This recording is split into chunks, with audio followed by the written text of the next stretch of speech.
May we have your attention, please? In episode 21 of the RSSB podcast, I talked with Simon Turner from Driving for Better Business about the gap analysis tool and the types of benefits it can deliver for better managing road driving risk. Theory is all well and good, but practice is even better. So today I'm pleased to say I'm joined by Chris Lewis, Health, Safety, Security and Environment Change Business Partner at East Midlands Railway. All of which encompasses the fact that he's also the road risk lead for the company. We're going to talk about Chris's experience of using the gap analysis tool, how he found it, any lessons he's learned, and how he's actually using the outputs. So, welcome, Chris. Could I ask you first to introduce yourself and tell our listeners how you got to your current position in the railway?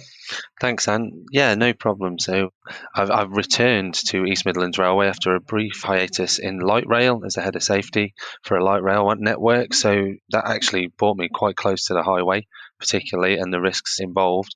So when I came back to East Midlands Railway during the pandemic, it was a natural lead for me to take over as the road risk lead for our new health, safety and wellbeing plan, which we launched at the end of 2020 across the business. And that was a 3-year plan aligned with the leading health and safety on Britain's railways, which I'm sure listeners will know.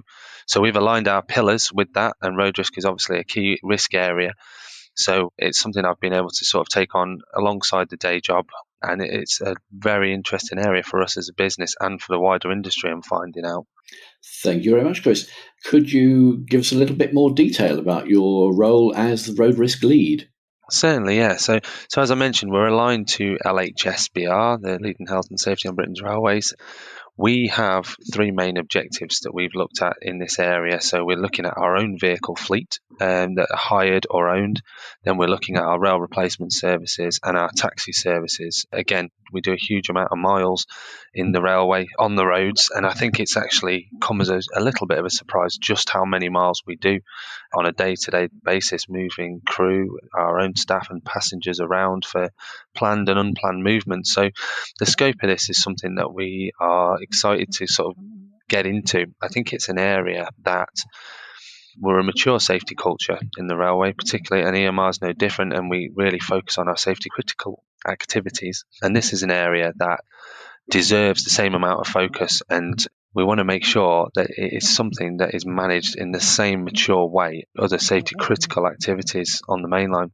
Thank you, Chris. We're talking today about Driving for Better Business's gap analysis tool. Could you give us some idea of how you found using the tool? Of course, yeah. So I was quite fortunate, really, when I've come into this role as the road risk lead for East Mids Railway. We've got good links in with RSSB, and Tavid Dobson is our supporting lead within the RSSB. Put me on to Driving for Better Business straight away within the first couple of weeks of being in post. So it was a really good opportunity there to try and take stock of the scope of what we needed to do. That was the key initial benefit for this tool, is that if you're looking where to start, this sort of tool just lays it all out for you. It's got that breakdown of journey, vehicles, driver, and then into some more intricate detail. So these are areas that, yes, you probably will think of, but they're all just laid out for you, prompted nicely, that you can just start thinking about and taking you down the avenues you need to go about when you're sort of determining what your own risk profile looks like. So straight away, it saved me a huge amount of time and effort in asking the right questions, because they're quite simply, they're there for you. Thank you, Chris. That's great. Have you learned any lessons from using the gap analysis tool? Any tips and tricks that you could pass on to fellow rail users? Yes. I mean, for me personally, and other rail users may find the same, we benefited from using the offline tool, which is Excel based, and maybe it's just my technological capability, but it was just that right level of intuitiveness and user friendly, so that we can take that away, we can save it, and we can throw it up on meetings. So we have a really good governance structure here for our health, safety and wellbeing plan, where I'm supported by 6 or 7 members of a steering group in road risk that we come together on a 4-weekly basis. And it's just a document that we can pull out, share via Teams, or throw up on the screen, or in person if we ever get to do that again. Here's hoping. And we can just discuss things live, and that version of it is just very user friendly like that. So we can just move through the question sets nice and easily and focus on what we want to focus on. So that was a real initial benefit on how to use it. I think something as well that other users might find really useful is that it just got that action tracker built into the offline tool or built into the tool in general. So it's not just a case of answering yes or no whether we meet, let's say, some legal compliance around risk assessment. You can just crack on with getting that action plan sorted and then into whatever other tools you use for monitoring actions throughout your business. So it's something that didn't take extra work to use and get results out of, if that makes sense. It does. Thank you very much indeed. And a great plug for using the offline tool, which has been adapted specifically for rail users. Moving on now, Chris, could you tell us how you're using the outputs? Yeah, certainly. So I think the first thing for me to say is that, we did get some really meaningful outputs out of this. So another benefit I should have mentioned is it's quite simple, really, but the tool's got the red questions that are alluding to legal compliance, and then the green ones are standard practice. So you're raising a flag where if you find something where you don't feel comfortable with your answer to a red question, that there's follow-up work needed. And then, obviously you can get into how much detail and how much effort you need to put into that response, and whether it needs immediate action or whether it's like an amber flag or something like that. So, it helped us really prioritize what we're doing. So one of those things we found is we use this alongside our own vehicle policy and handbook that we've got for road vehicles, and we're just able to overlay the two together and see where those gaps were. So what we think we've committed to writing as part of our SMS, and whether that meets even what the gap analysis is saying is legal compliance or best practice. And that was a really useful tool, and it helped us go straight away into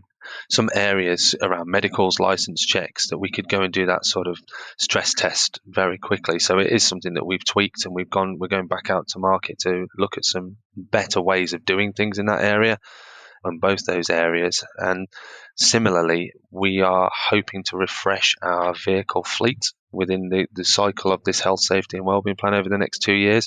So again, the gap analysis tool just asked those direct questions and made us consider areas that we wouldn't necessarily have maybe taken forward at the early procurement stages when we were sounding out suppliers. So I think one specific question that really caught our attention was around Euro NCAP safety ratings, for example, things that we probably wouldn't have thought of as we could ask for that as a standard. How do we feel about that? So we've used a lot of the information in the gap analysis tool in our steering group for some risk-based decision making on what we want to put forward as the standard equipment on a vehicle. And that's been a really useful output for me. So it's helped us sort of scale what we think is necessary, what we think is best practice, and the nice to haves on top of that. And it's given us a good rationale for doing that. And because we can link it back to something like DFBB, it means we can sort of demonstrate to our own executive that this isn't a shopping list of desirables. These are based in either legal compliance or best practice out there for risk management on the roads. Thank you very much, Chris. I think that's summed it up very nicely. I hope some of our listeners will gain some insight into what they can benefit from as well. In the meantime, I'd like to thank all our listeners for joining us, and Chris, to you for explaining how you've used the gap analysis tool at East Midlands Railway. Thank you. Been a pleasure, and cheers. If any of our listeners have any questions about this or any other of our episodes, please email me at podcasts@rssb.co.uk. Thank you for listening, and until the next time, drive safely.